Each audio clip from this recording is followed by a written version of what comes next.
नमस्कार, मी कीर्ती गायकवाड। स्वागत आहे आपलं आय न्यूज 28 मध्ये।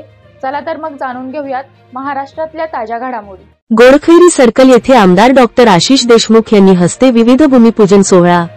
दिनांक 7 फेब्रुवारी रोजी गोडखैरी पस सर्कल येथे सावनेर कळमेश्वर विधानसभा क्षेत्राचे आमदार डॉक्टर आशिष देशमुख यांच्या अध्यक्षतेखाली विशेष आढावा बैठक पार पडली। या बैठकीत रस्ते, पाणी, वीजबिल, कचरा व्यवस्थापन या दैनंदिन गरजांचा संबंधित अनेक महत्त्वाच्या मुद्द्यांवर चर्चा झाली। संपूर्ण ग्रामीण भागात कशा पद्धतीने कामे केली पाहिजे असे आमदार डॉक्टर आशिष देशमुख यांनी बोलून दाखवले। लिंगागाव येथे आमदार डॉक्टर आशिष देशमुख यांच्या हस्ते विविध विकासकामांचे भूमिपूजन करण्यात आले। यात 100.9 कोटी रुपयांचा MDR 12 रस्ता सुधारणा तसेच 10 लाख रुपयांचा निधीतून लिंगागावातील देण्यात आले। ज्ञानदेव आमगावकर ते शंकर बावणे झेंडा चौक परिसर सिमेंट कॉन्क्रीट या कामाकरिता निधी देण्यात आले।